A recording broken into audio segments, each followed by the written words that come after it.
Então, continuando mais uma parte aí do que a gente vai ver, né, de função. Então, depois que a gente determinou aqui que é uma função, né, que toda função é uma relação, mas nem toda relação é uma função, a gente então vai para o estudo, né, das partes que compõem a função. Então, a função é composta de um domínio, um contradomínio e uma imagem. Então, a gente vai para o estudo dessas partes, né, da função. Primeiro, então, é o domínio, ou seja, os valores. Então, o domínio é sempre o valor de x, é aquilo que entra, né? Valor de x, que é originado do conjunto de partida, no caso dos exemplos anteriores, que a gente determinou o conjunto A. Então, a pergunta que eu faço é a seguinte: será que eu posso substituir dentro de uma função? Por exemplo, vou dar uma função qualquer aqui para vocês, tá? F de x. F de x é uma função, isso aqui, f de x, é a mesma coisa que y, tá? Mas é uma forma bonitinha de se escrever, é uma outra forma de escrever o y. F de x igual a 2x mais 5, certo? É uma função, onde eu tenho valores de entrada, originados de um conjunto A, e que vão ter uma condição, vão ser trabalhados aqui, que vai originar um valor de y, que é do conjunto B, de saída, né? De chegada. Bom, essa função aqui, eu posso substituir esse x por qualquer valor?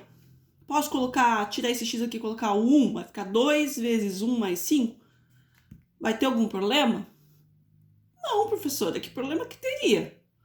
Bom, a princípio a gente tem dois problemas na matemática. Qual problema a gente tem numa função? A gente não pode ter um número dividido por zero, né? Isso a gente não pode ter. Então, isso aconteceria se eu tivesse uma fração. Isso é uma fração? Não, não é uma fração. Então, nesse caso, não teria esse problema.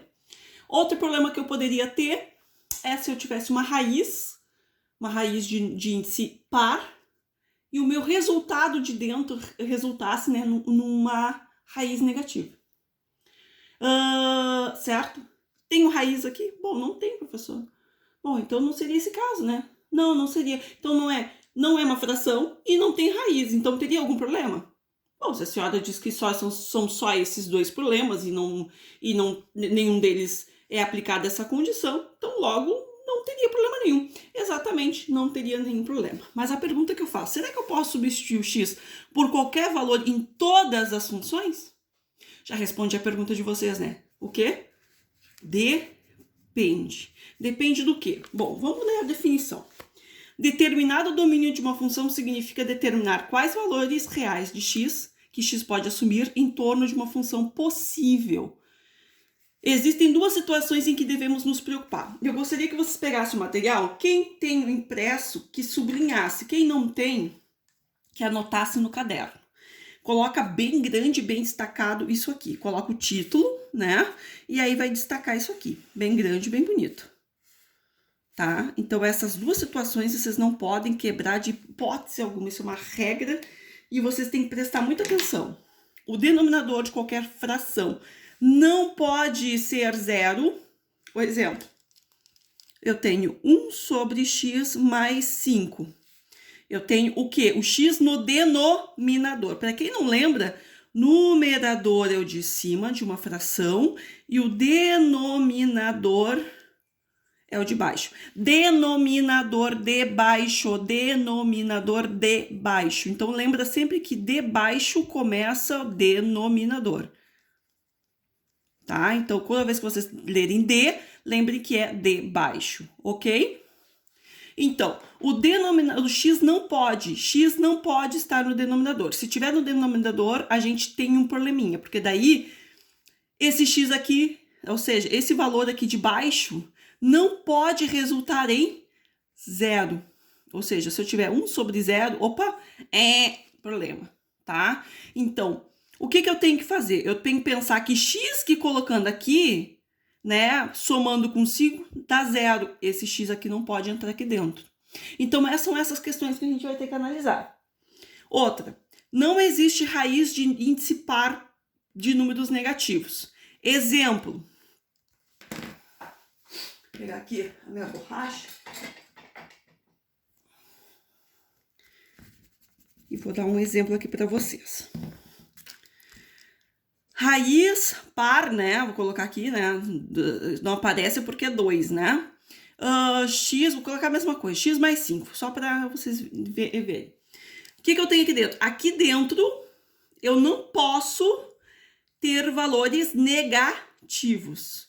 Então, ou seja, se eu tiver raiz de menos 1, raiz de menos 2, raiz de menos 3 e assim por diante. Se eu tiver raiz de menos 1, menos 2, menos 3, eu tenho problema. Ou ainda raiz de menos 0,001, né?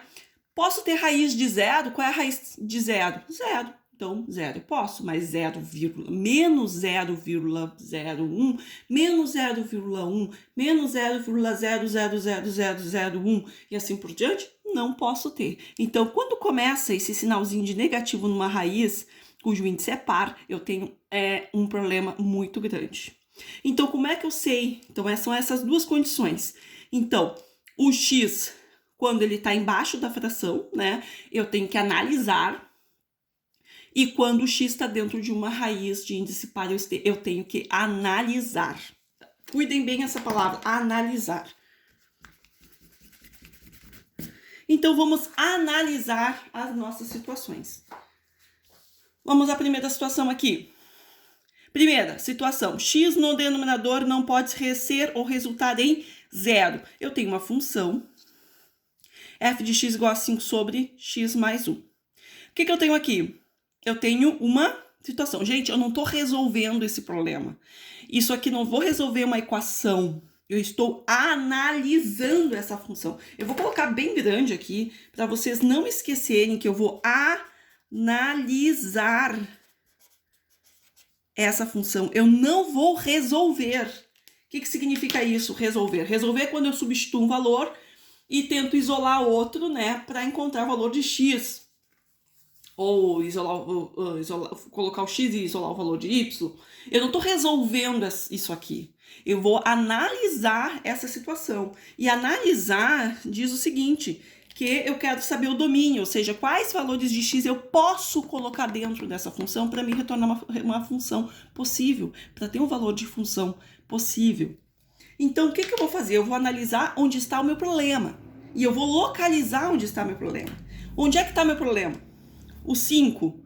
O 5 é um número, né? Por mais que tivesse x mais 5 aqui em cima, aqui seria o meu problema? O x estaria no numerador. Meu problema é quando o x está no denominador. Então, se tivesse x mais 5 aqui em cima, até vou mudar. Vamos colocar aqui para vocês observarem. Se eu tivesse x mais 5 aqui em cima. Aqui em cima, o x oferece problema para nós? O x, ele oferece problema se ele estiver no denominador. Então, aqui eu não vou analisar, eu vou deixar como tá. Eu vou analisar esta situação, onde o x está no denominador. Então, eu vou pegar x mais 1. Aqui embaixo, o que não pode resultar?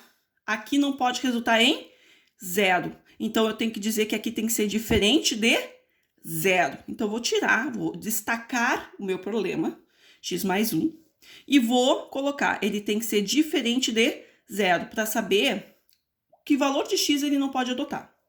E eu vou resolver com uma equaçãozinha. Mais 1 passa para o outro lado, fica menos 1. Então, x tem que ser diferente de menos 1. Então, aqui está meu problema. Ele pode ser qualquer valor, desde que não seja menos 1. Então, eu coloco assim.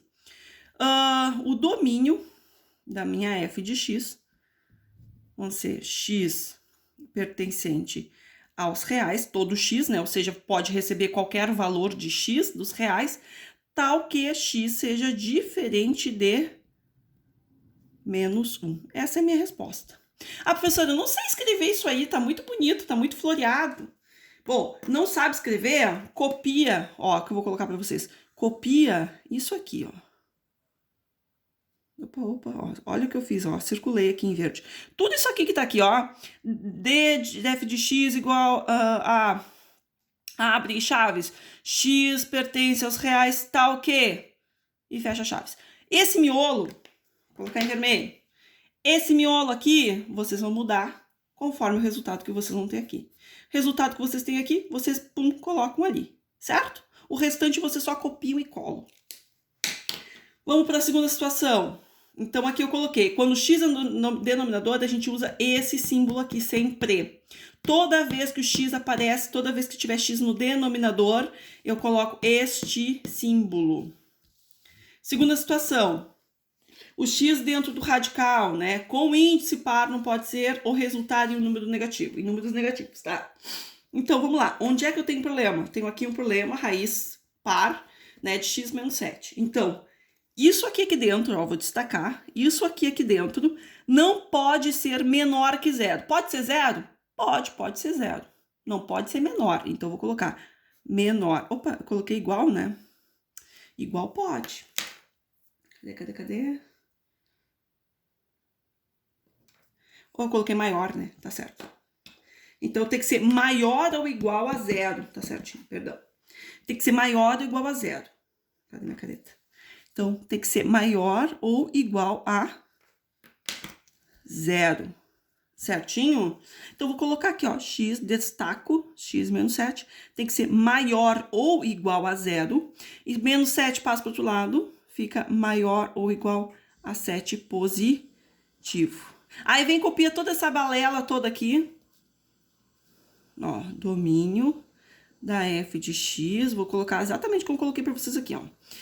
X pertencente aos reais, tal que, aí, blá, fecha parênteses. Tal que o quê? Coloca ali o valor que vocês encontraram. Vou colocar em vermelho para vocês verem que só muda o que tá em vermelho. E aí, vocês têm. Sempre fazer assim.